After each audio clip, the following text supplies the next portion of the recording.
Hello, everyone. It's Wednesday morning, and I am ready for what?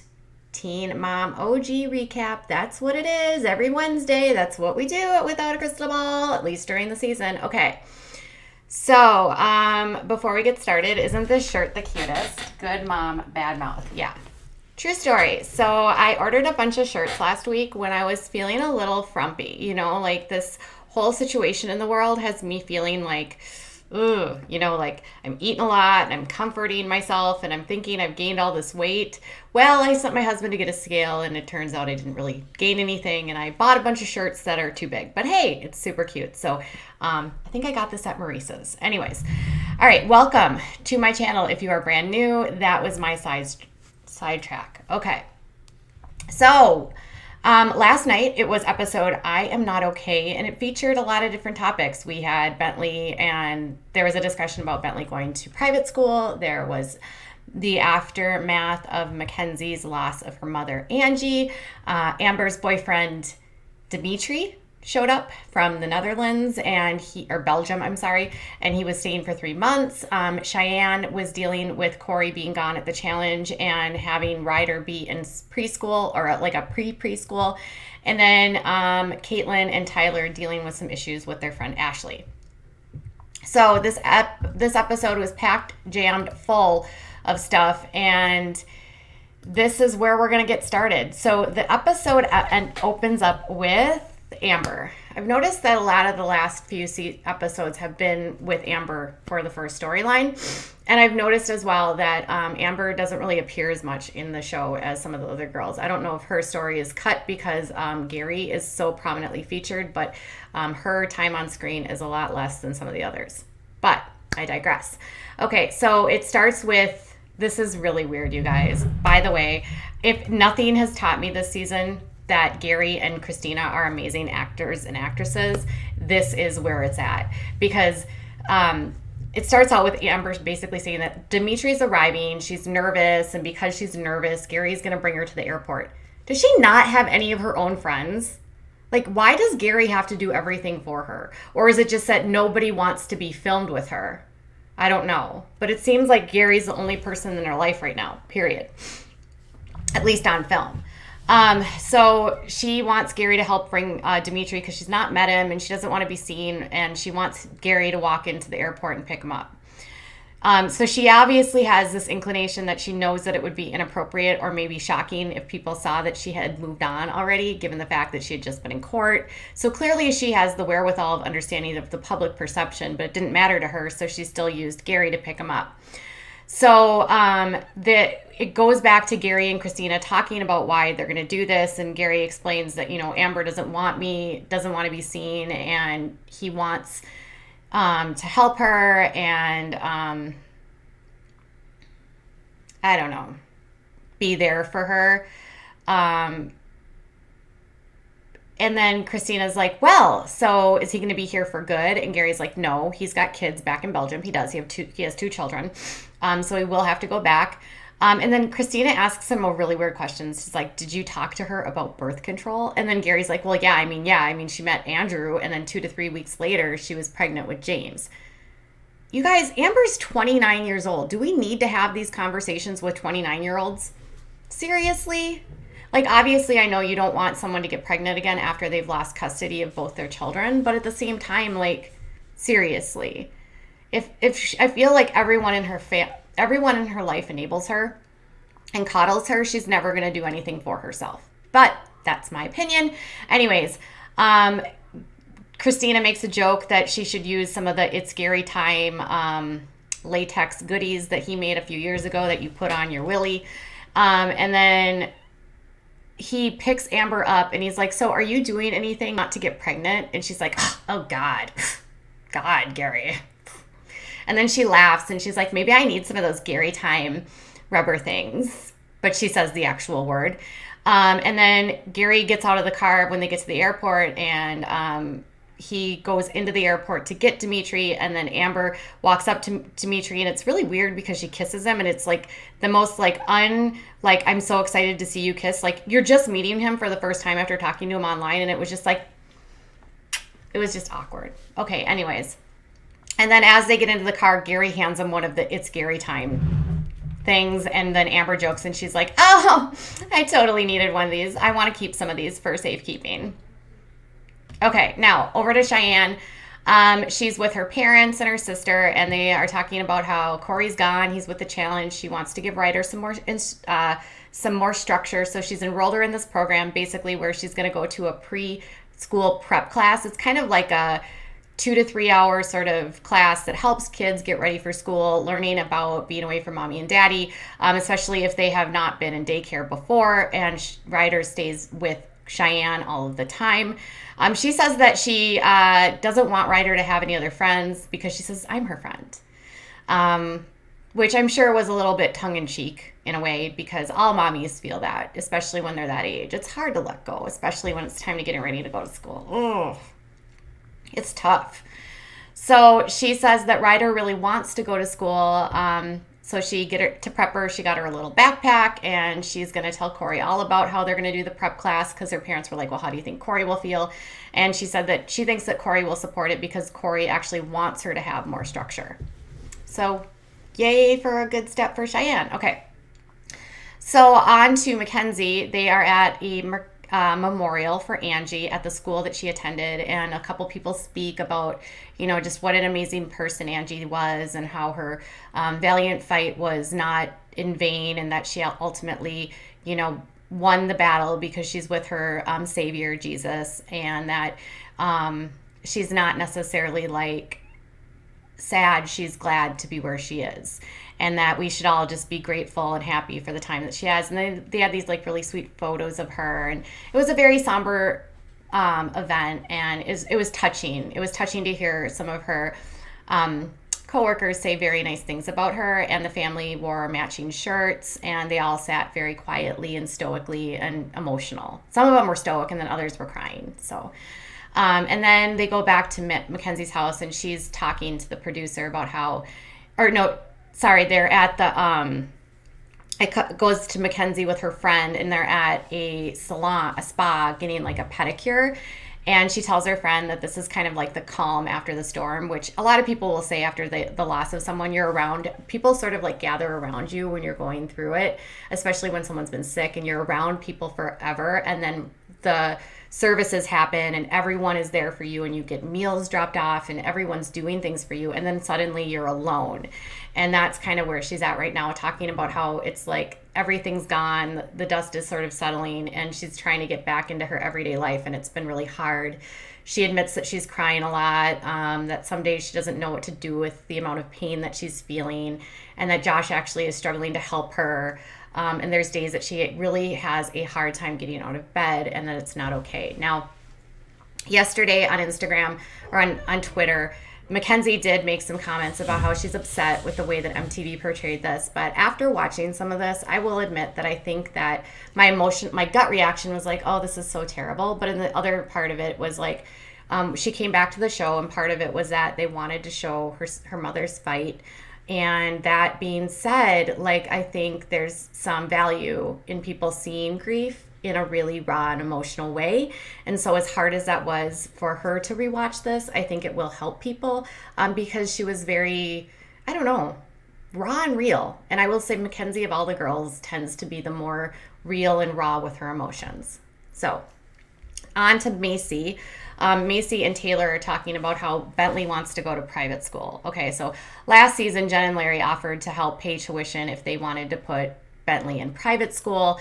And Maci wasn't so sure about that. Bentley's really into sports, and he's really into wrestling. And apparently his core group of friends that he wrestled with all go to this private school, but it costs $12,000 a year.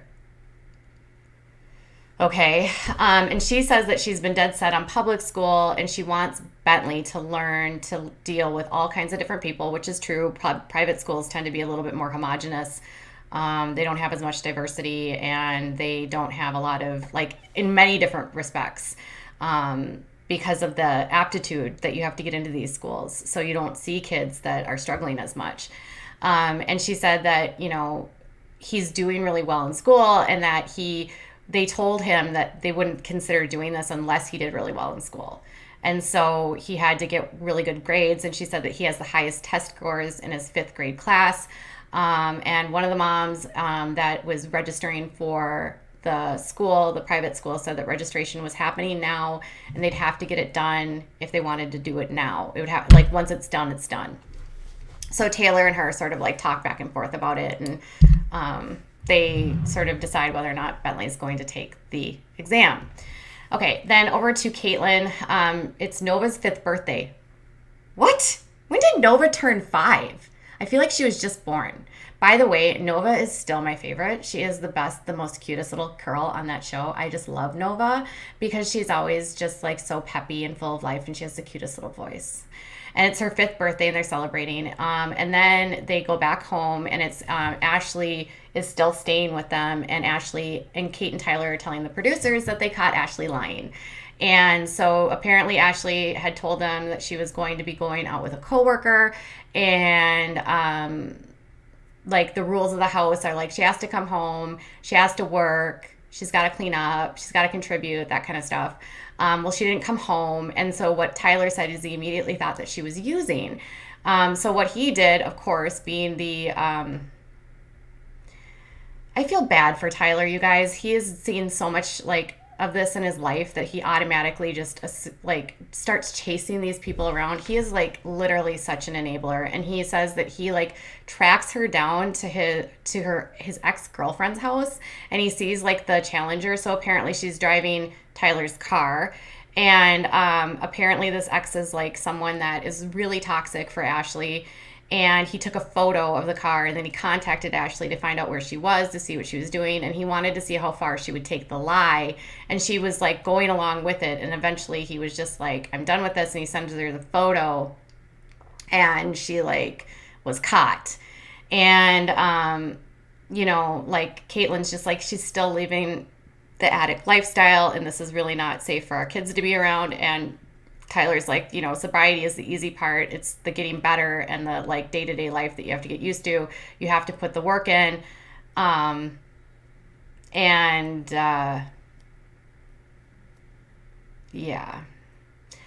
Basically, Ashley says, I don't want you to think I'm an idiot.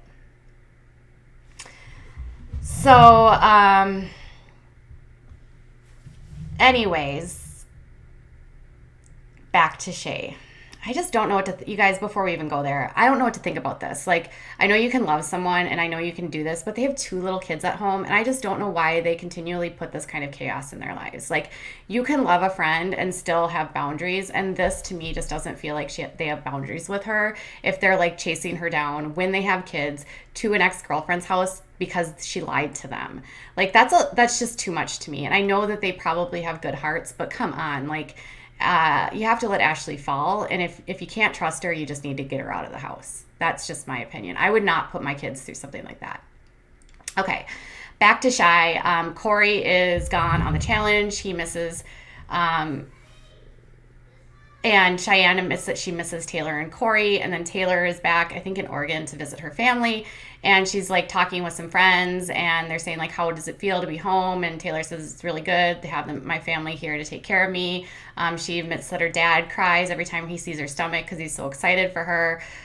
She's enjoying being with her family and spending time with them, but she's really struggling to enjoy her pregnancy, and she actually breaks down because she and Corey is at the challenge and she can't talk to him, and she hasn't talked to him in quite some time, and she's ready to speak to him because she wants to be excited, but she can't share this with Corey. But she knows ultimately if he wins the challenge, it's all worth it. Okay. Back to Mackenzie and Josh. So she doesn't know how she's going to handle things. She's struggling and she doesn't know what to do. And the producer is like, so is everything good right now? And no, it's not. It's not going good. And she's like, I don't know. I mean, Josh says, I don't know that everyone is going to be good a month after all of this happens. Josh says that he thinks as a whole they're doing okay, but Jaxie is really struggling. And then Mackenzie basically says that, Jaxie is very much like her, and she's very emotional, and she cries, and then she gets over it, and then she deals with the emotion. And Gannon, she said, holds on to his emotions, and she's more like Josh. And she says, and she looks at Josh, and she says, that scares me. And then, he gets upset with that, and she's like, I think Gannon is a lot like you, because we've learned, like, through your behavior, that if you don't deal with your emotions, if you don't process and you don't open up, we're going to crash and burn, and this is where things are going to go. And so obviously Mackenzie's grieving, and she's trying to, like, process things, and then she's lashing out, and Josh is taking it as an attack, and she's just trying to talk to him, and he feels attacked, but she's just trying to be, she's like overly emotional. And she says that she has very little hope of ever getting better. She says she's trying really hard, but it's hard for her to wake up in the day. And she's like, sometimes you just don't like to see me crying. Sometimes you don't know what to do when I'm crying. And she said it's hard to be alive right now. And then Josh takes that as she wants to end her life. And he says that she should go talk to someone, which is literally true. She can't just rely on Josh if this is what she's going through and these are the thoughts that she's feeling, because he can't be all of these things, and he's certainly not a professional. And he gets overwhelmed by that, and he walks away, which I thought was really gross. Like, why are you walking away from this when she's literally telling you how vulnerably and how bad she's feeling? And she said that she feels like she wants to end things sometimes, but she loves her kids, and she just hates being alive because it's just so painful. And he literally walks out of the house and said he's not going to be a part of it if this is how she's going to act. So clearly they're all struggling with the grief. Okay? It's overwhelming. It's overwhelming for the person going through it, and it's overwhelming for the partner. And not all of this is perfect, and it's messy. And, as much as she, again, was upset with the way this is portrayed, I don't think it's a bad thing to see this kind of stuff. But I can understand her wanting to see a more positive spin. Okay, back to Amber. It's been a couple days since Dimitri arrived. She's, been really upfront with him that about what happened between her and Andrew. I'm sure you were really upfront, considering you've never really taken ownership for it, Amber. I wonder how that went. Oh, it just happened to walk into a door with this thing in my hand. Yeah, okay. And she said it's important that Dimitri and Leah get together because she wants them to meet, and she wants them to have a good relationship. And they get in the car, and it's so obvious that there is such a massive language barrier here that I don't even know how, this is like 90 Day Fiancé without the translating app. I don't know what's going on here. I don't know why she's not... such a bad idea. Is she trying to get another show? Is she trying to be the spinoff Teen Mom 90 Day Fiancé? They go over to Gary and Christina's house. There's a ton of pizza. They sit down. Leah tells them that she got an A+ on a test. Gary says that he gets all of her intelligence from him, and all of her back mouth and talking back from her mom. And Amber's like, because that's what Amber does. And then they ask Dimitri, how long he's staying. And it's very clear that Dimitri can't keep up with the back and forth because they're talking fast. And he might know a little bit of English, but when you're, new with the language, if people are talking super fast, you might miss a lot of stuff.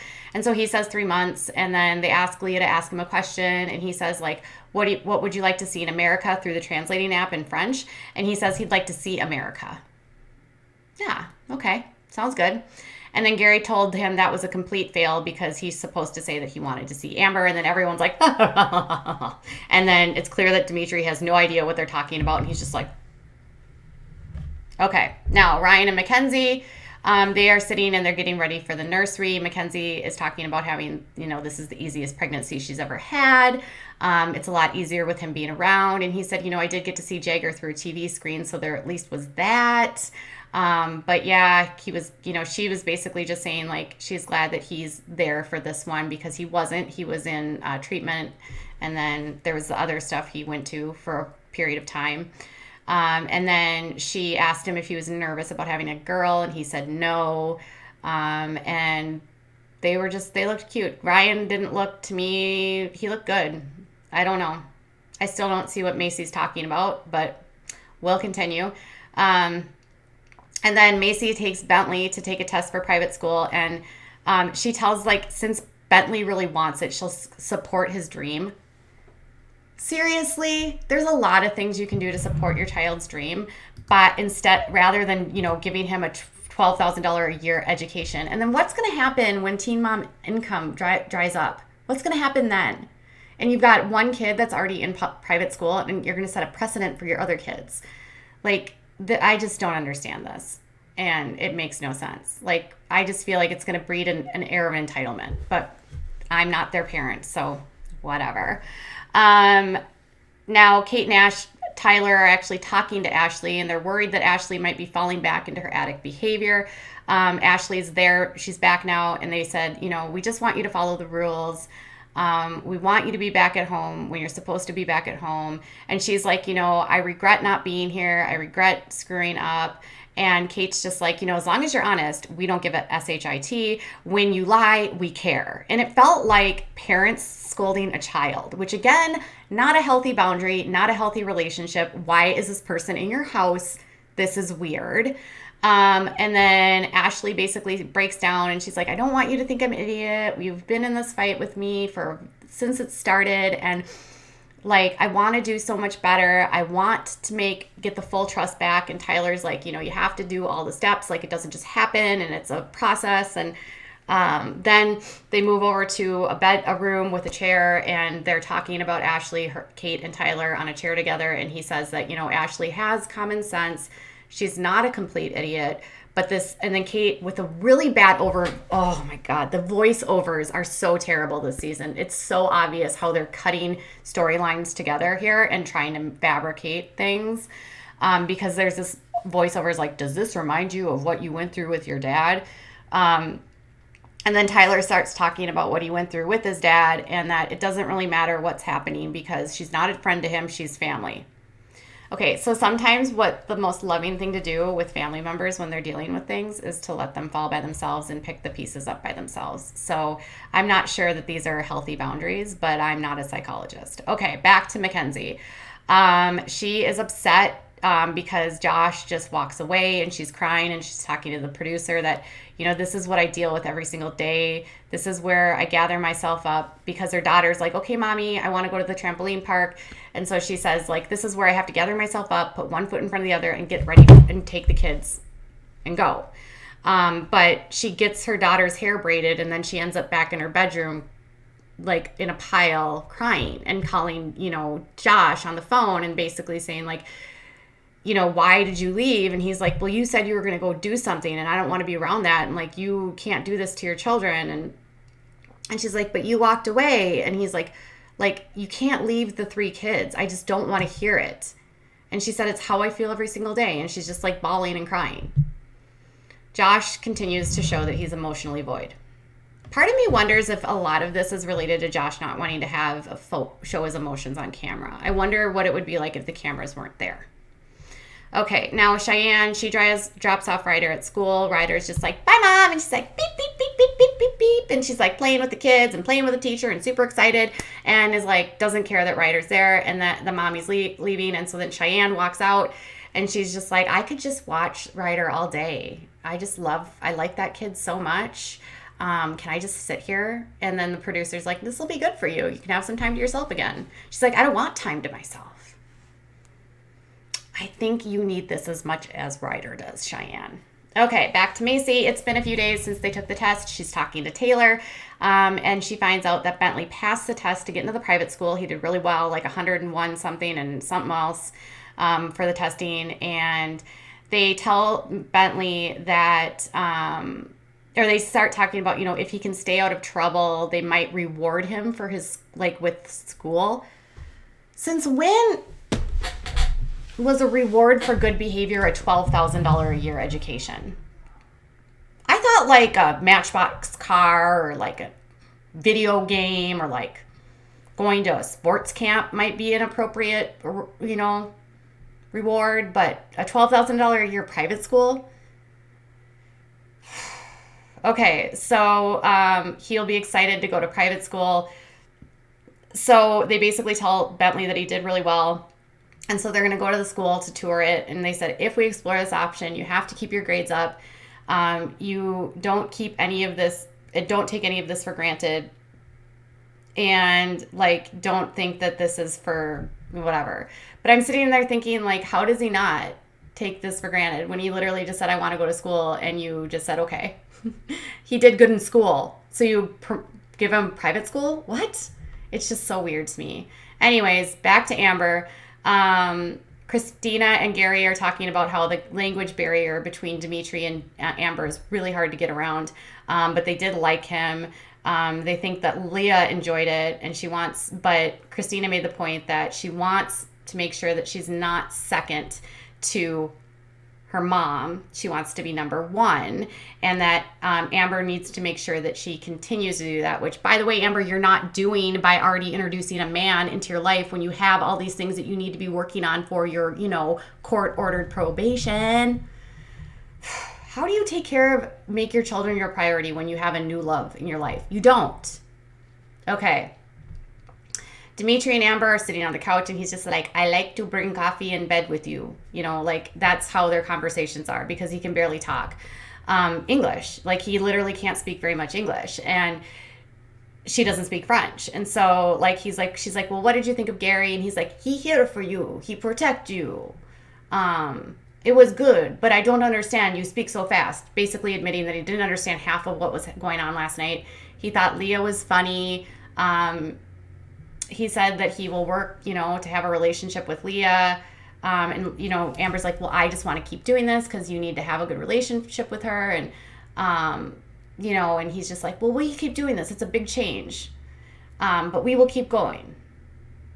Again, you're not making your children your priority by literally introducing a foreign man into your life that came from Belgium, that has 2 children in another country, and you don't speak the same language as, and you are somehow Mother of the Year. Not quite. Okay, back to Mackenzie. She and Josh reconvene. He comes back home, and she says to him, like, I wasn't saying she was going to do something to herself.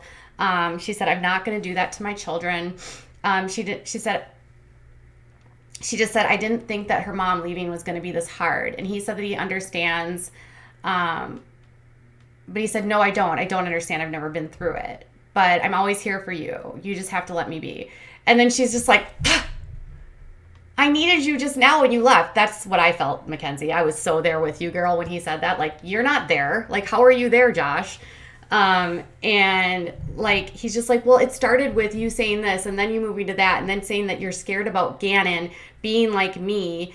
And I felt like I was being attacked. And then, she says to Josh, like, you and Gannon are not emotional people. It's not okay. Like, you don't deal with things. And then he just like tries to get up and he walks away again. And he's like, I'm not going to do this. You can't do this. We can't do this right now. And she's like, you can't even talk to me. You can't even look at me. You came back and you can't even talk to me. And she's like, you hate me. And like, he walks off. And then she starts bawling, and then she follows him, and they close the door behind the scenes, and she's like, you hate me. And he's like, no, I don't. And she's like, I'm so desperate for you to love me. And he's like, you know how I feel. And she's like, what? And he's like, I love you, but it's hard for me to open up.